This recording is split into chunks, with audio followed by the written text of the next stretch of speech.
ආහාරයක් කියන්නේ මේ රසායන විද්‍යාත්මක ක්‍රියාවලියක්. විදේශික සංචාරකයෝ වෙනත් රටකට යන්නේ ඒගොල්ලන්ගේ සංස්කෘතිය විඳ ගැනීමේ අපේක්ෂාවෙන්. ගාල්ලේදී අර ගාල්ලට ආවේනික බ්‍රෙක්ෆාස්ට් එකක් දෙන්න පුළුවන්. මොකද ඒ තරම් ෆුඩ් වැරයිටිස් තියෙනවා අපේ රටේ.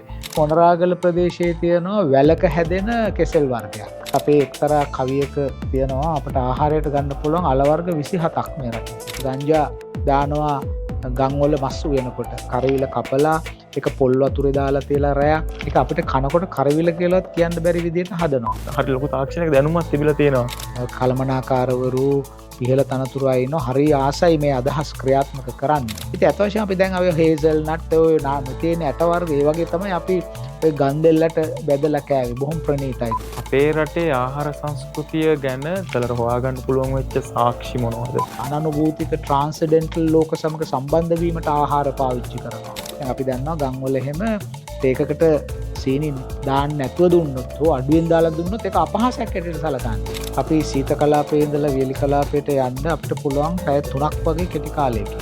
අපි ආහාර ගන්න බෙහෙත් හැටියට. නමුත් දැන් කාලේ බෙහෙත් තමයි ආහාර හැටියට ගන්නෙ.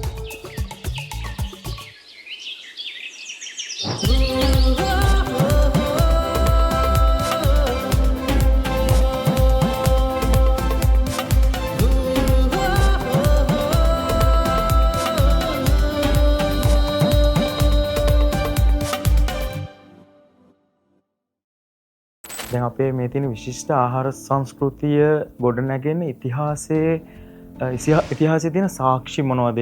අපිට දකින්න බලන්න පුළුවන් දේවල් ඉස්සෙල්ලා හොයාගත්ත දේවල් මොනවද අපේ ඉතිහාසාත්මක කාරණා? ඇත්තෙන්ම දැන් අපේ වර්තමාන ආහාර සංස්කෘතිය හුඟක් සංකර තත්ත්වයට පත් වෙලා තියෙනවා. මොකද අපි ලෝකේ වෙනත් ජාතීන් සමග පවත්වපු සම්බන්ධතා ආක්‍රමණ, නිෂ්ක්‍රමණ, සංක්‍රමණ මේවා නිසා ඒ ආහාරවල සංකීර්ණතාවක් ඇති වෙලා තියෙනවා.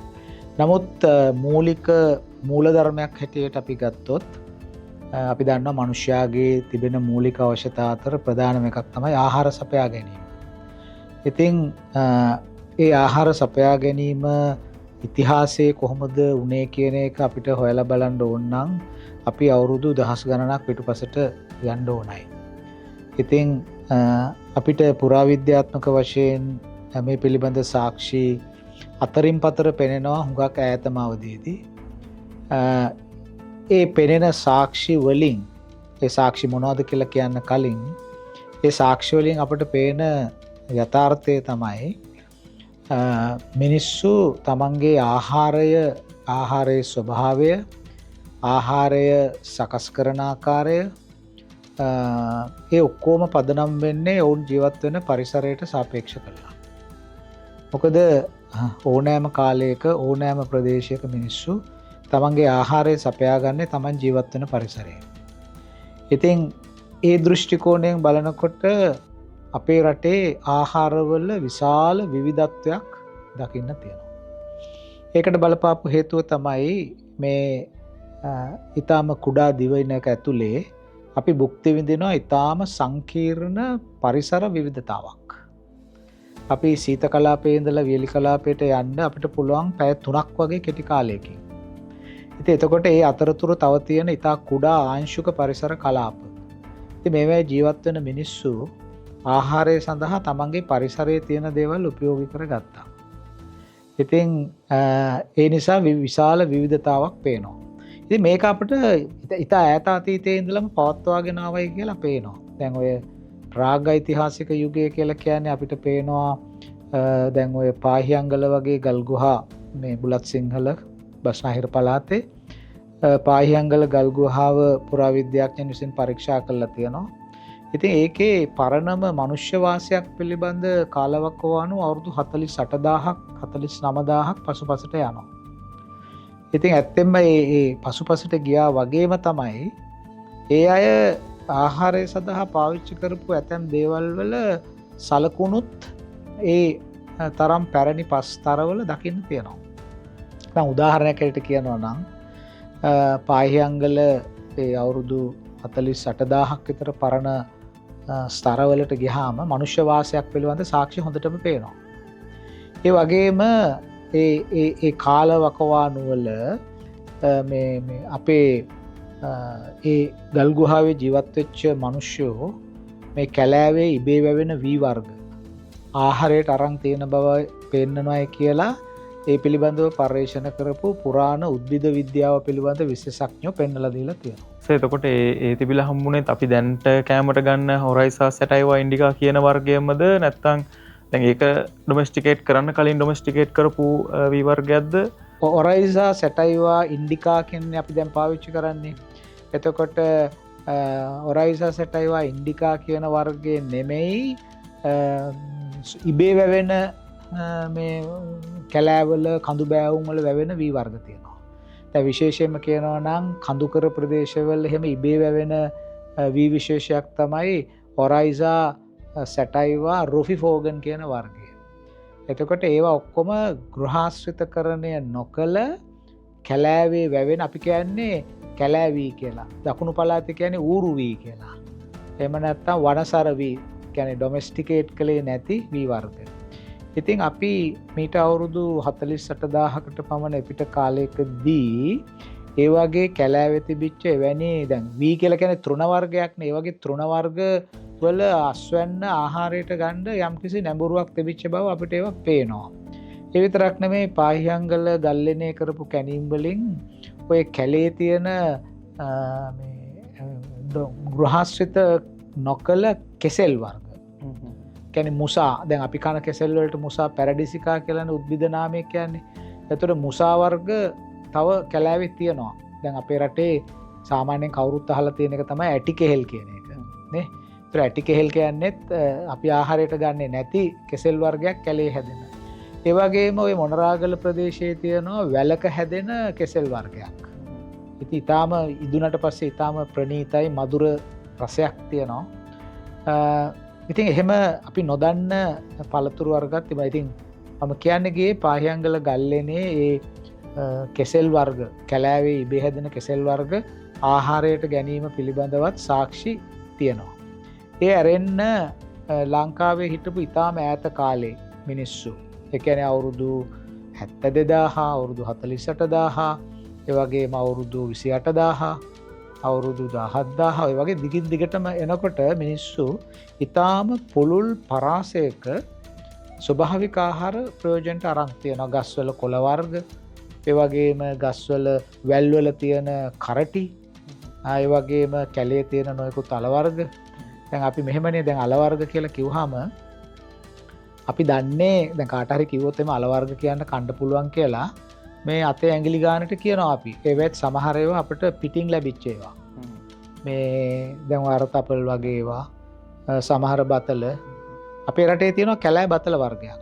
මීට අවුරුදු 5000කට උඩදී ඔය සීගිරිය කිට්ටුව ගල් ගුහාවක ජීවත් වෙච්ච මිනිස්සුયો ප්‍රජාවේ කණ්ඩායම ඒ කැලේ තිබෙන ස්වභාවික බතල වැල් තමන්ගේ ගල් ගුහාවට අරන් ආපු බවට උද්භිද විද්‍යාත්මක සාක්ෂි සොයාගෙන තියෙනවා.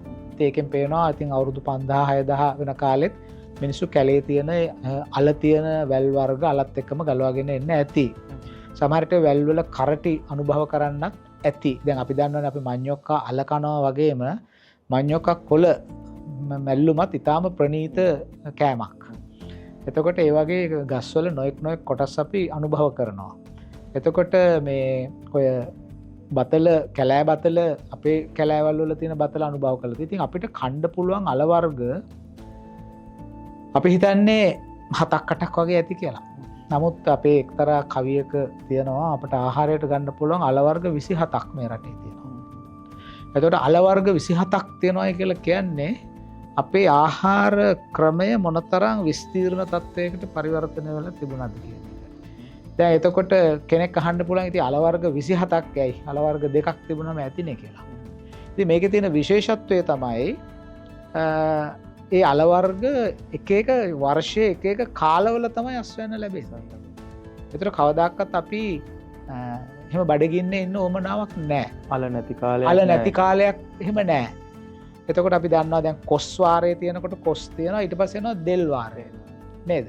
එතකොට ඒ වගේ එතකොට කොස් කාලේ දෙල් කන්න ඕන නම් අපි දෙල් වේලනවා. නේ?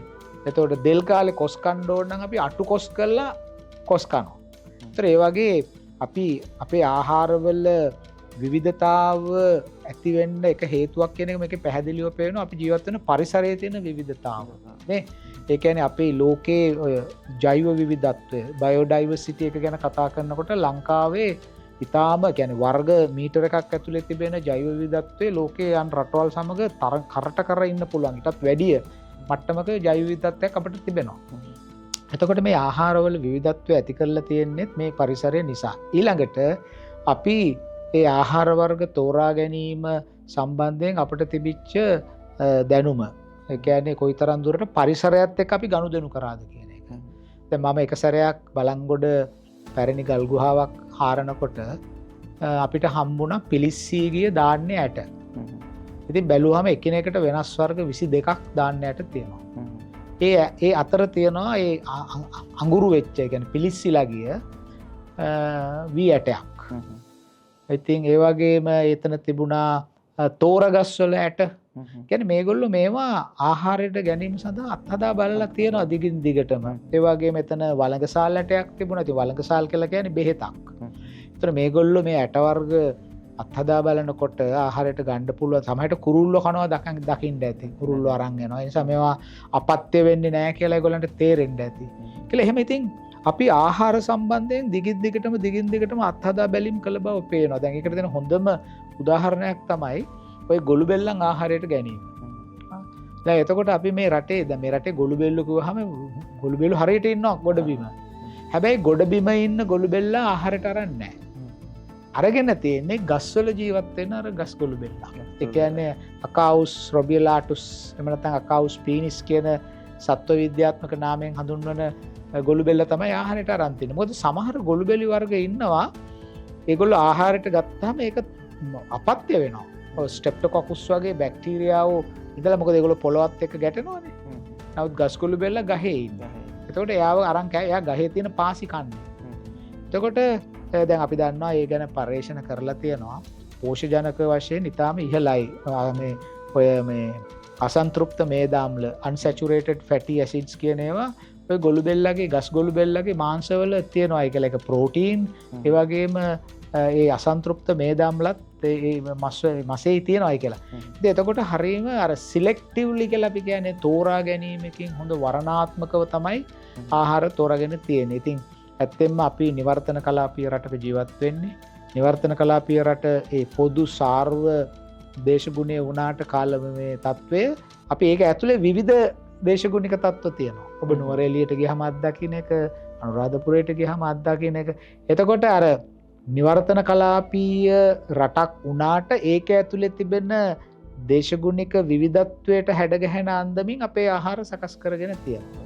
ඉතින් ඒක ආහාර තෝරා ගැනීම සඳහාම පමණක් නෙවෙයි. ආහාර කල් තබා ගැනීම. දැන් අපි දන්නවා ඔබ දන්නවාද සාමාන්‍යයෙන් ඔය මීමුරේ කියන ප්‍රදේශය ගත්තොත් ඔබ ගිහිල්ලා තියෙනවා. මීමුරේ මේ සාමාන්‍යයෙන් කොස් කාලෙට කොස් ගෙඩි ලක්ෂ 3ක් විතර අපත යනවා. ගස්වල වැටිලා. ඒතර කොච්චර ආහාර සුලභතාවක් අපිට තියනවාද? ඒවා එතකොට මිනිස්සුන්ට එතකොට ඒ කොස් ඇට කොස් තියාගන්න බැරි නිසා කොස් ඇට වැලි කොස් ඇට දානවා. ඒ නොයිකුත් දේවල් කළේව තියාගන්නවා. ඒ වගේම කොස් ඇට වලින් කොස් ඇට පිටි වලින් සමහර පළාත්වල අග්ගල හදනවා. ඔබ දන්නවා මඩු ගහේ මේ මල අරගෙන කරන මඩු පිට්ටු හදන හැටි හදනවා රොටි හදනවා. හරි නොයෙක් දේවල් කරනවා. හල් ගහ වගේ අර විශාල ගස්වල තියෙන හරිම කහට තිත්ත බවක් තියෙන ගෙඩි අරගෙන තිත්ත ඇරලා හල් පිට්ටු හදනවා. හල් හැලප හදනවා නේ. ඒව සඳහා තාක්ෂණයක් දියුණු කරලා තියෙනවා. හල් ගෙඩිය ගාලා වක්කඩේ බැඳලා තියෙනවා එළි වෙනකන්. ඉතින් මේ වගේ අපිට මේ සමස්තාර්ථය මේ ඔක්කොම එකින් එක කියන්න ගියාම හුඟක් පළල් මහා විශාල විවිධත්වයක් තියෙනවා. මේ ඇත්තෙම මම මේ බලංගොඩ ඕපනායක පරගහමඩිත්ත කියන ප්‍රදේශයේ මේ ශේෂ්ත්‍ර කටයුතු කරන වෙලාවේ මට දැනගන්න ලැබුණා ඒ පැත්තේ මිනිස්සු හදනවයි කියලා මේ ගොරකා ගෙඩියේ ව්‍යංජනයක්. ඒතකොට ගොරකා කියන්නේ අතිශය ඇඹුල් ගෙඩියක්. ඉතින් ඒ ගොරකා ගෙඩියෙන් ව්‍යංජනයක් හදනවයි කියලා කියන්නේ අන්තිමට මට ඒක රස විඳින්න හම්බුනේ නෑ. නමුත් මට කියපු කෙනා කිව්වේ ඒක නිකන් මේ සුදු ලූණු වගේ තමයි හැදුවට පස්සේ කියලා. ඒ තරම් හොඳට ඒකේ තියෙන අර ආම්ලික භාවය අයින් කරලා ඒක හදනවා. ඒක හදන ක්‍රමෙත් ඒගොල්ලෝ මට කිව්වා මේ හරීම සංකීර්ණ ක්‍රමයක්. ඒ ගොරක ගෙඩි උණු අලු පස්සේ දාන හැටි, හාල් පානු වතුර වලින් හොදන හැටි. ඒක යම්කිසි තාක්ෂණයක්. අපි දන්නවා ආහාරයක් කියන්නේ ඔබ දන්නවා මට වැඩිය හොඳට ආහාරයක් කියන්නේ මේ රසායන විද්‍යාත්මක ක්‍රියාවලියක්. ඒ ආහාරයේ තියෙන සංඝටක පරිවර්තනය කරන හැටි. එතකොට අර සුවඳ ඇරෝමා එක අපිට ඉස්සලම රස නෙමෙයිනේ දැනෙන්නේ සුවඳනේ. අපි ආහාරයකට ආසක්ත වෙන්නේ සුවඳින්. එතකොට ඒ විවිධ ඇරෝමාස් විවිධ ගන්ධයන් සුගන්ධයන් ඒවා ඇති කරන හැටි මේ කියන්නේ අපේ ආහාර රුචිය ඇති කරන විදිහට ඒක හදන ඒ ඔක්කොම ඊළට අපේ කුළුබඩු වර්ග වල තියෙන සංකීර්ණතාව. ඉතින් ඒවා ඔක්කොම මිශ්‍ර කරලා දැන් කවදාක්වත් අපි හොඳටම පරීක්ෂාවෙන් බැලුවොත් එහෙම ඔය හැම මසක්ම වෙනකොට ගොරක දාන්නේ නැහැ. නේද? අපි සාමාන්‍යයෙන් මේද වැඩි ලිපිඩ්ස් වැඩි ආහාරවලට තමයි ගොරක දාන්නේ. ඒතර දැන් අපි වෛද්‍ය විද්‍යානුකූලව දන්නවා ගොරක කොලෙස්ටරෝල් වගේ දේවල් පාලනය කරන්න සරිලන ගුණයක් ඒකේ තියෙනවායි කියලා. එතකොට සුදුලුණු උළුහාල් මේ හැම එකක්ම ශරීරයේ අභ්‍යන්තරයේ ඇතිවෙන ආහාර ගැනීම නිසා අපි ලෙඩ වෙනවානේ. ඒ ආහාර ගැනීම නිසා ලෙඩවීම පාලනය කරනවා. දැන් අපි පුරාණ ගම්වලට එහෙම ගියාම මට එක්තරා ගැමියෙක් කිව්වා මහත්තයෝ අපේ ආහාරය කියන්නේ බෙහෙතක්. අපි ආහාර ගන්න බෙහෙත් හැටියට. හරි? මේ එතකොට නමුත් දැන් කාලේ බෙහෙත් තමයි ආහාර හැටියට ගන්න කියලා. ඒ කියන්නේ ඒ තරම් සුලභව අපි බෙහෙත් බොනවා. ඉතින් ඒ නිසා දැන් බලන්න අපි ඒ කියන්නේ අර ආහාරයට දර්ශනයක් තියෙනවා. ආහාරයට දර්ශනයක් තියෙනවා ආහාර ගන්නෙ මොකටද කියන එක. එතකොට ඒ දැන් සමහර ගම්වල කියනවා ඔය මේ මැල්ලුමත් එක්ක මේ දේ කන්න එපා. ඔය දෙක එකට කන්න හොඳ නෑ. වරක කාලා වතුර බොන්න එපා. නේ? එතකොට මේ අය දන්නවා මේ ආහාරයක් ඇඟට ගැනීමෙන් පස්සේ ඇඟ ඇතුලේ වෙන ප්‍රතික්‍රියාවන් ශරීරයට අහිතක් නොවන විදිහට පවත්වාගෙන යන්නේ කොහොමද කියලා. එතකොට සමස්තයක් වශයෙන් කිව්වොත් අපිට පේනවා මේවා ඔක්කොම පුරාතනයේ ඉඳලා ආපුවා. දැන් ඔබ ඇහුවේ මේ පුරාතන කාලේ කොහොමද මේවා තිබුණේ කියලා. දැන් මේවා මේ අද නිෂ්පාදනය කරපු දැනුම නෙමෙයි. දැන් සමහර දේවල් කිව්වහම මේ ලුණු විල වගේ දෙයක් කිව්වම අද අය දන්නේ නැහැ ලුණු විල. නමුත් ලුණු විල මැල්ලුම අතිශය තිත්තයි. තිත්ත වුණාට තිත්ත රහත් අපේ ආහාරයේ එක කොටසක් හැටියට අපි ගත්තා. මම දන්නේ දැන් එහෙම දැන් අපි තාම නූතන මේ ආපන ශාලාවලට ගියාම හෝටල් වලට ගියාම අපිට අර කෑම තියලා තියෙනවා. කෑම ඉතින් 100 ගාණක් තියෙනවා. ඒ කිසිම තැනක තිත්ත රසයේ තියෙන කෑමක් අපිට දකින්න නෑ. ඒක එහෙම එකක් නෑ. නමුත් අපේ ආහාරයේදී අපි තිත්ත රස අපි කරවිල ගත්තා වෙන්න පුළුවන්, ලුණු විල ගත්තා වෙන්න පුළුවන්. එතකොට අඟුණ කොළ ගත්තා වෙන්න පුළුවන්. එතකොට අපේ ආහාරයේ ඇඹුල් රස, පැණි රස, කහට රස, තිත්ත රස ඉතින් ඇත්ත වශයෙන්ම ලුණු විල මතක ශක්තිය වර්ධනය කිරීමටත් සුදුසු ආහාරයක් හැටියට මේ ගමේ අය අතර පිළිගැනීමක් තියෙනවා. ඉතින් ලුණු විල හදන ක්‍රමයකුත් තියෙනවා. පොඩි කරන්නේ නැතුව අපි ඔබ දන්නවා ආහාරයක් පොඩි කරොත් එහෙම සමහර ආහාර වර්ග ඒවැ රස වෙනස් වෙනවා. ඒක බොහොම පරිස්සමෙන් කපන අතක් තියෙනවා, කපන විදිහක් තියෙනවා. ඉතින් ඒ විදිහේ ඒවා අපි ඔක්කොම දැනගෙන හිටියා. ඉතින් මේ අපි අපේ ආහාරයට විවිධ රස වර්ග එක්කහු කරලා තියෙනවා. දැන් අපි ගමක කෑමකට ගියොත් එහෙම නියඹලාවක් තියෙනවා, මැල්ලුමක් තියෙනවා, බැදුමක් තියෙනවා නේ. ওই විදිහේ ඒ එළවලු ගත්තත් ඒ එළවලු වල තිත්ත රහක් තියෙන එළවලුවක් කරවිල වෙන්න පුළුවන්. ওই කරවිල කියන එක උයන විදිහක් තියෙනවා. ඒක හරි ප්‍රණීත විදිහට උයනවා. ඒ කියන්නේ කරවිල වල ගුණය ආරක්ෂා වෙන විදිහට කරවිල කපලා ඒක පොල් වතුරේ දාලා තියලා රැයක් ඊට පස්සේ අරගෙන අර තෙල් මතු වෙන්න ඒක හදනවා. ඒක අපිට කනකොට කරවිල කියලාත් කියන්න බැරි විදිහට හදනවා. එතකොට ඒ වගේ මේ ආහාරයේ තිබෙන විවිධත්වය කියන්නේ අපි කියන්නේ ඩයිවර්සිටි එක කියලා. ඒ ඩයිවර්සිටි එක කියන එක රසයෙන් වගේම ගුණයෙන්. ඒ දෙකෙන්ම ඒක පවත්වාගෙන යන්න උවමනා කරන විධිවිධාන සහ ඒ ආහාරයේ යම්කිසි අපත්‍ය වීමක් ඇති වෙන්න පුළුවන් නම් ඒ වළක්වා ගැනීම සඳහා කරන්න ඕන රසායනික ප්‍රතිකර්මය ස්වභාව ධර්මයේ තියෙන දෙයක් මාර්ගයෙන්ම කළා. කියන්නේ සුදු ලුණු හරි ස්පයිසස් කුළු බඩු වර්ග ඒවා අරන් දැන් සමහර වෙලාවට අපේ කෑම වලට දානවා ගස් ලැබු පෙත්තක්. නේ අපි දන්නවා මේ ප්‍රෝටීන් ජීරක එන්සයිම තියෙනවා මේ පැපොල් වල ගස් ලැබු වල. ඒතර මස් බුරුල් වෙන්න කියලා අපි දානවා. ඒ වගේම ඔය ගංජා ඒ දවස්වල ගංජා දානවා ගම් වල මස් උයනකොට. ඔව්. ඒ දාන්නේ මස්වල තියෙන අර කියන්නේ පේශීන් වල තියෙන පටක බුරුල් වීම වගේ දේවල් සඳහා. ඒතකොට මේවා කියනකොට අපිට තේරෙනවා කොච්චර දුරට මේ ආහාර පිළිබඳ ආහාර තාක්ෂණය, ආහාරයේ තිබෙන පෝෂණ සංඝටක, ආහාරයක් මගින් අපේ ශරීරයට දැන් අපි ප්‍රණීතයි කියලා ගන්න ආහාර අපේ ශරීරයට ඒ තරම් ප්‍රණීත නෑ, හිතකර නෑ. ඒතකොට එහෙම ඒවා ගන්නවන් නම් ඒවෙන් එන අහිතකර తত্ত্বය අවම කරලීමට අවශ්‍ය කරන විධිවිධාන මොනවද කියන දේ. ඒවා ඔක්කොම අපි මේ එක රැයකින් එහෙම නැත්නම් කවුරුහගේ සම්ප්‍රදාය අධ්‍යා බලාගෙන කරපුවා නෙමෙයි. ඔබ අර මුලින්ම අහපු ප්‍රශ්නෙට මම මේ උත්තරේ දෙන්නේ දීර්ඝ කාලයක් තිස්සේ ඒවා පවත්වාගෙන ඇවිල්ලා තියෙනවා.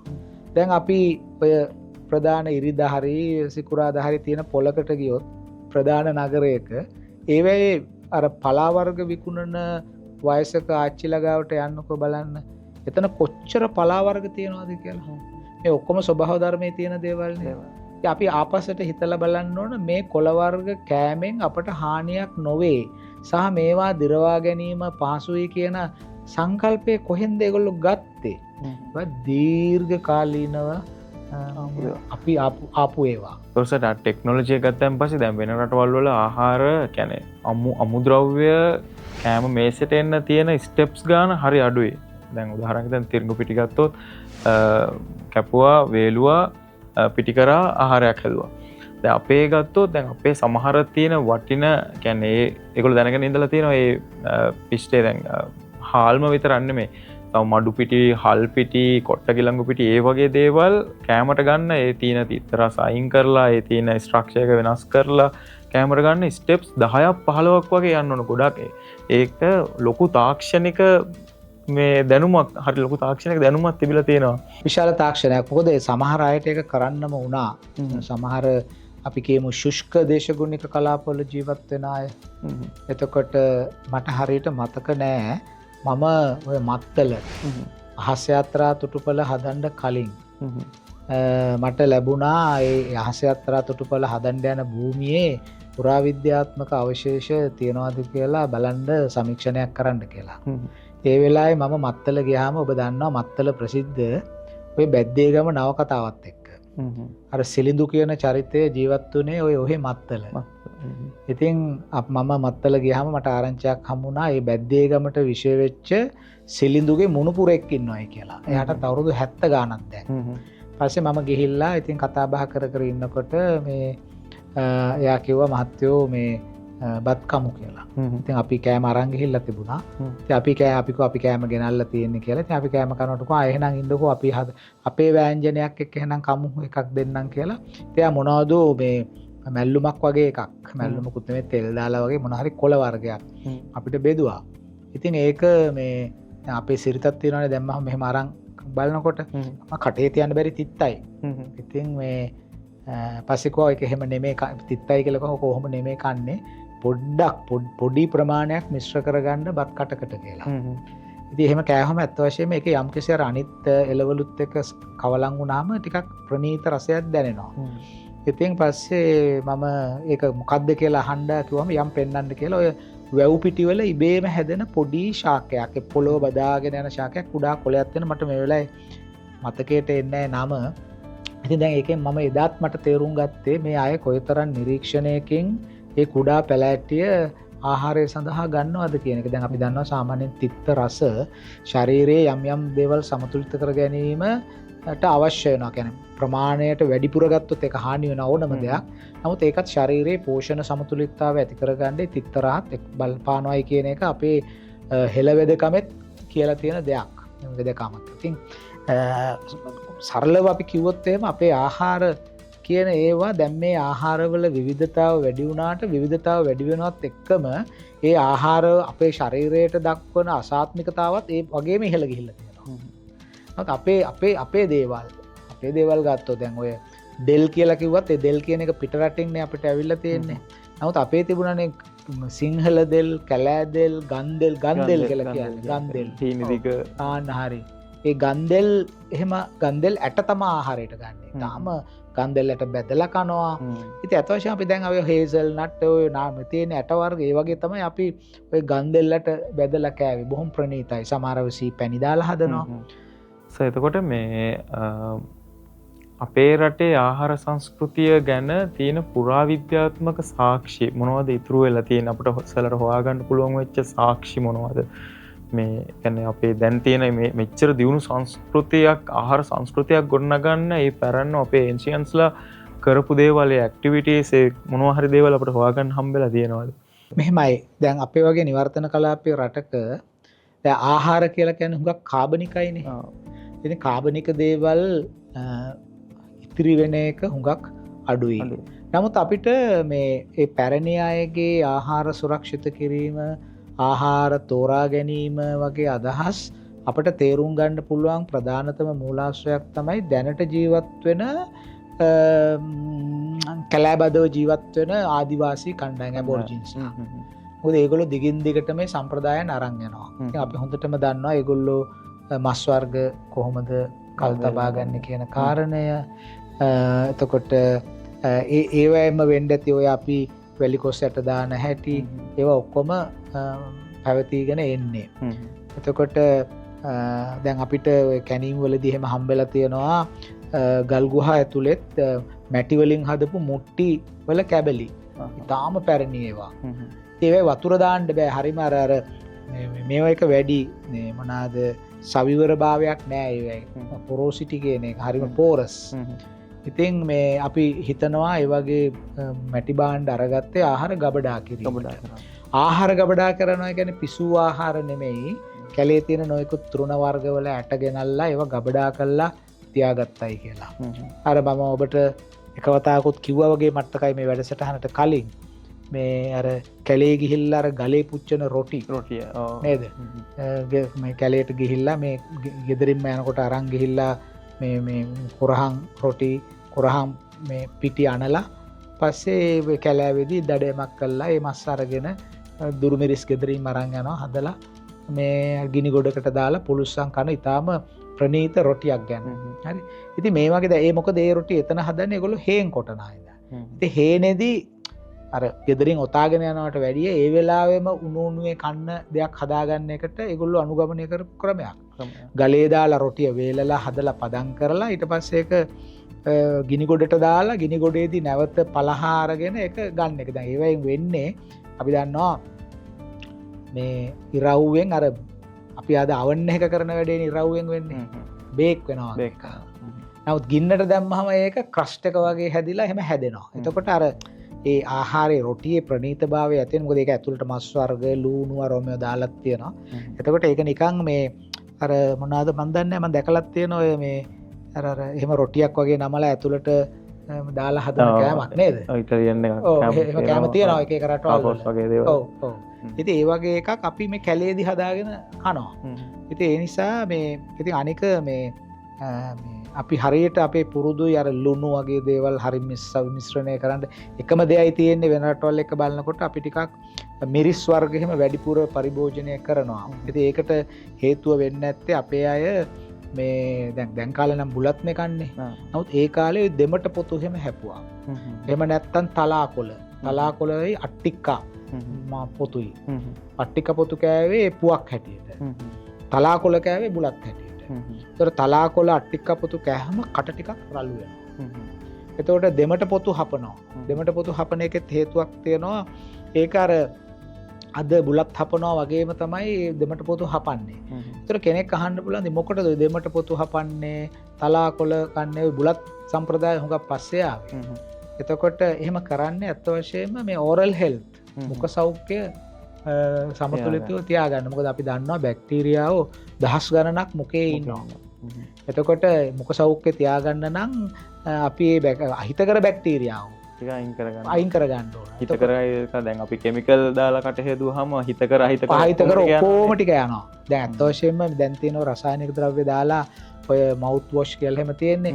ඒවා කරාට පස්සේ අපි එහෙම එකක් කරලා පැය භාගයකින් ආහාරයක් ගත්තොත් අපිට රස තේරෙන්නේ නැහැ මුල් අවස්ථාවේදී. ටික වෙලක් විතර යනවා රස දැනෙන්න. ඒ කියන්නේ හුඟක් ඒවට බලපානවා. නමුත් අර දෙමට පොතු අරෝමය වගේ හැපුවාම ඒක මේ ජෛව විකැනීම. ඊටම ස්වභාවිකවම ඒ මුකේ සිටින අහිතකර ශුද්‍ර ජීවීන් විනාශ වීමක් වෙනවා.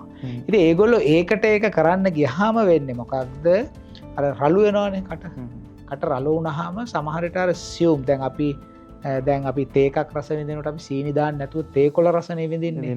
ඒතර එච්චර සියුම් රසයක් ඒගොල්ලන්ට ගන්න බෑ අර ප්‍රශ්න නිසා. නිසා ඒගොල්ලෝ අර ආහාරය දැන් අපි දන්නවා ගම් වල එහෙම තේකකට සීනි දාන්න නැතුව දුන්නොත් හෝ අඩුවෙන් දාලා දුන්නොත් ඒක අපහාසයක් හැටියට සලකනවා. ඒකට දෙන්න ඕන ලොකු අතේ කනවන සීනි ලොකු එකක් නැත්තම් හොඳට කටේ ඇලෙන්න සීනි. මොකද ඒකට හේතුව අර ඒගොල්ලන්ගේ සංවේදනය එහෙම ටිකක් සියුම් මදි. දැන් අපි නම් කැමති සීනි නොදා දෙනවට. මොකද තේ කොළ රහ ගන්න. ඒ පරිසරයත් එක්ක වෙනස් වෙනවා. ඉතින් දැන් ඔබට තේරෙනවා ඇති මේ අපේ සංස්කෘතියේ තියෙන ආහාර සහ ඒ ආහාර අපේ ජීවිතයට බද්ධ වෙලා තිබුණේ ශරීරය පවත්වා ගන්න විතරක් නෙමෙයි. ආහාර සංස්කෘතියට අංගයක් බවට පරිවර්තනය වෙනවා. ආහාර සමග තිබෙන non verbal communication කියන්නේ අවාචික sannivedanaya ආහාර මගින් අපි කරලා තියෙනවා. ඊළඟට මේ ලෝකය හා ඒ ලෝකය අතර අනනුභූතික transcendental ලෝක සමග සම්බන්ධ වීමට ආහාර පාවිච්චි කරනවා. දැන් ඔය කිරිබත් ශීර පායාසය කියන එක ඒක අපේ සංස්කෘතියේ තියෙනවා. ඒක ඉන්දියාවෙත් තියෙනවා ශීර පායාස කියන ඒවා. නමුත් ඒවා අපි කිරිබත් කනකොට මොනවාද ලබු කිරිබත් කනවා. නේ? එතකොට පැණි කිරිබත් කනවා.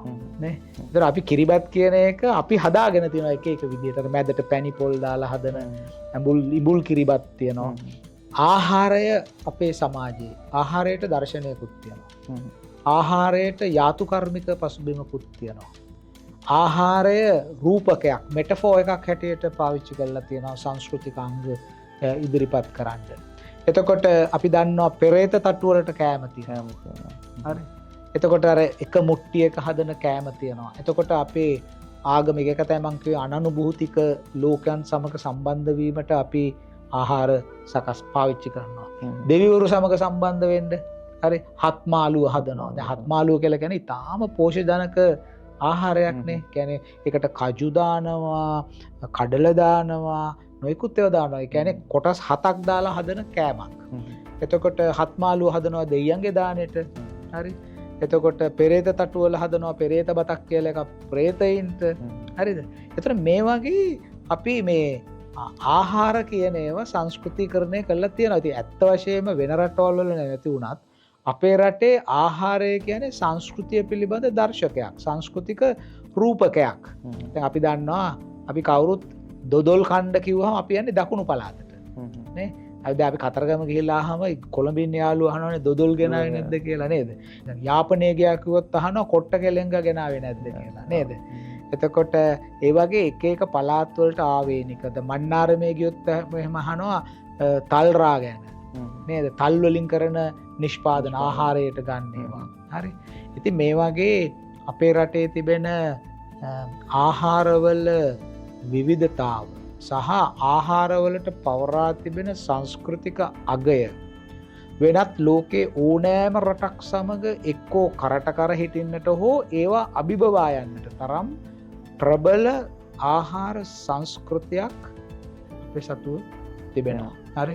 ආහාරවලට අපි පාවිච්චි කරන නම් එතකොට මේ ඒවා හරිම මේ සංස්කෘතික ප්‍රකාශනයක් හැටියට අපිට තියෙනවා. දැන් ওই දකුණු පළාතේ තියෙන උඩ බැලුම් කියලා කෑමක්. ඒතර ඒක උඩ බැලුම් කියලා කියන්නේ ඒක කණ්ඩෝන උඩ බලාගෙන.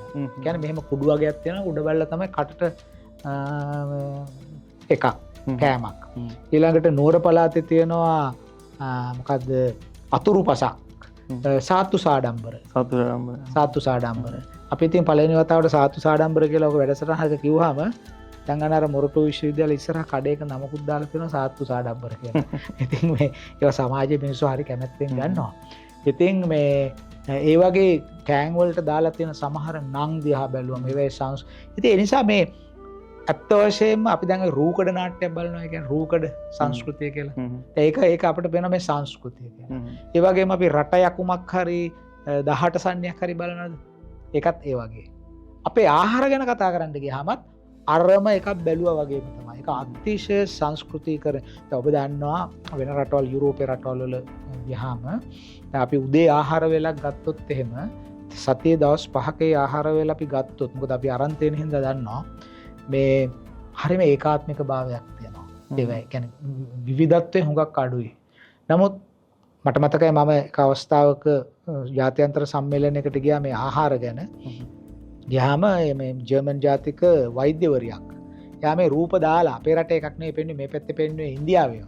මේ පැත්තේ ජර්මනිය. කියලා යාම කිව්වා බලන්න මේ උදේ ආහාරය ආසියාවේ මොනතරම් විවිධත්වයක් තියනවාද? හරි. ඉතින් ඉන්දියාවේ විවිධත්වයට වැඩි අපේ විවිධත්වය වැඩි. ඉන්දියාවේ තියෙන්නේ බොහොම වෙලාට බොහොම සාමාන්‍ය රේඛීය විදිහට තියෙන්නේ. නමුත් අපි එක දවසක අපිට යන්න පුළුවන් නම් උතුරු නැගෙනහිර දකුණ මැද කඳුරට උදේ කෑම වේලකට අපිට පේනවා මොන්න තරම් විවිධත්වයක් ඒ කෑම වේලවල වල තියෙනවද කියන කාරණේ.